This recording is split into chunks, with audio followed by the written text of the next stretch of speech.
Welcome sa Thirst 2.0 na kung saan ay mapapakinggan ninyo ang mga trending topics sa politics, issues sa showbiz. Kaya naman kung hindi pa po kayo nakaka-subscribe, i-subscribe nyo na po yan. And please, pakisama naman ang notification bell para lagi po kayong updated sa mga balitang napapanahon. So bago natin pag-usapan ang matinding update natin ngayong araw po ng linggo, ay happy birthday muna dito po sa Dabber Cards natin na si Tony Rose Gaida. So ngayong araw po ang ika-66 birthday niya. So 1996 siya, legit Dabber Cards na po itong si Tony Rose Gaida. At katunayan po niyan ay lagi siyang kasama nila Alan Kay, ni Bossing Big Soto, ni Boss Joey, and syempre ni Tito Soto dyan sa Bulagaan taong 2006. Nakakamiss nga po siya sa Itbulaga. Kaya yung ibang Dabber Cards po natin ay nare-request na sana daw ay bumalik yung ibang mga old hosts ng Itbulaga kasi namimiss na po nila itong mapanood dito po sa Itbulaga, and syempre makasama ng ating mga lehitimong Dabber Cards tulad ng trio na Tito Vic and Joey. Samantalang pag-usapan naman natin ang tungkol dito kay Amber Torres na kung saan ay binati po siya, binati po siya ng kaibigan ni Kapopeng, yung mga barangay-barangay po, na nasasakupan po nitong si Queen Amber Torres.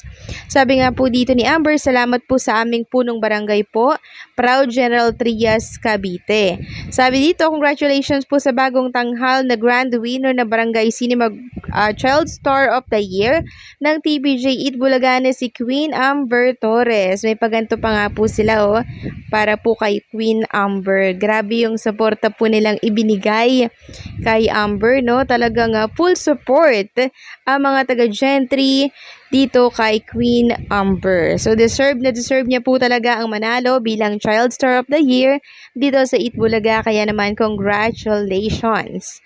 Samantalang pag-usapan naman natin ang tungkol po dito sa kaganapan sa isang reporter po ng TV5 na kung saan ay nagluluksa dahil sa pagpanaw po ng kanyang magulang. At ngayong araw po, September 1, ay inilibing na po itong kanyang magulang. So ang tinutukoy natin ay walang iba kundi si Sir Rapi Tulfo, si Sen Rapi Tulfo.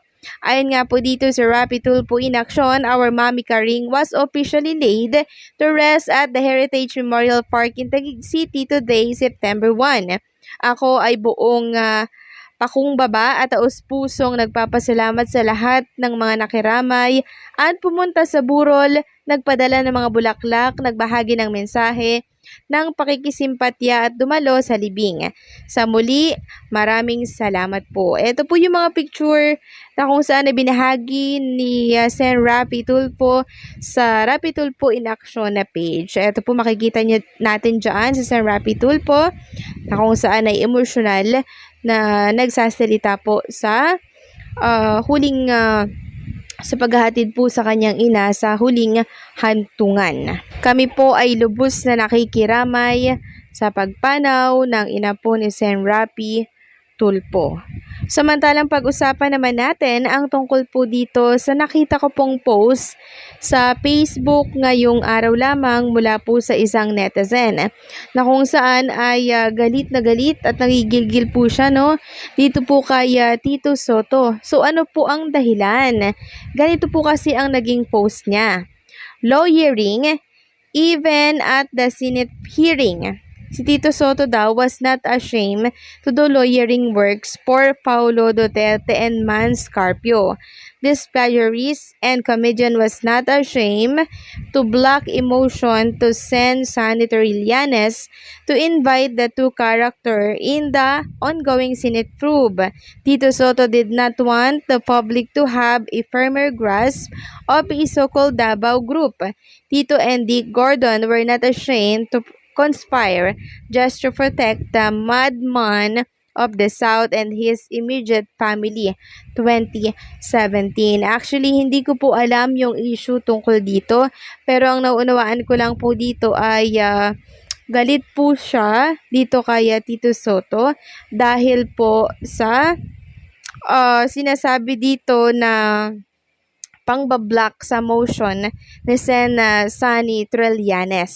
So, sana po masagot ni Tito Soto kung ano man po yung concern ng isang netizen na to na kung saan ay nag-post sa kanyang Facebook page. Samantalang sa mga nagtatanong po kung anong update dito po sa APT Studio, dati pong tahanan ng Itbulaga, eto po at may post si LM Entertainment. Sabi niya, ang dating studio na masaya ngayon ay isang malungkot at abandonadong studio na lang. Sayang ang APT Studio na ito sana ang regalo ng TBJ sa mga legit Dabarkads ng Itbulaga, kaso nahaluan ng sobrang politika. Matagal nilang pinaghandaan ito pero nasayang lang dahil sa kagawa ng mga walang hiyang politikong DDS, kagaya ni Halos Hos. Yan po, tinag niya po, never again, never forget Duterte, Palpak, ayan. Ayan tuloy, parang naging ghost town na lang, walang tenant. Last time na ginamit siya is for Padyak Princess Presscon. Masaya naman ang Itbulaga ngayon sa TV5 Media Center kahit maliit lang. In fact, integrated na doon ang studio at office ng TVJ Productions Inc. Pero sana makabalik pa rin sila dito next year. So ayan, meron tayong dapat abangan ano. So next year ba ay lilipat dito ang Itbulaga? Nako, dapat natin yang abangan kasi deserve naman po ng Itbulaga na magkaroon ng malaking studio since ang dami po araw-araw na gustong makapasok dito at makapanood ng live ng Dabarkads natin at ng TBJ. Kaya sa tingin ko, deserve talaga nila and dapat lang na makapag-provide ang TBJ or ang Itbulaga ng malaking studio. Kasi deserve naman po nila at ang dami nilang sponsors ang dami nilang sponsors araw-araw. And isa pa, ang good news dito, tumataas na po yung ratings ng Itbulaga. Nasa line ng 4 na po sila, no? Pataas na po yan. Samantalang itong It's Showtime ay patuloy pa din po, no?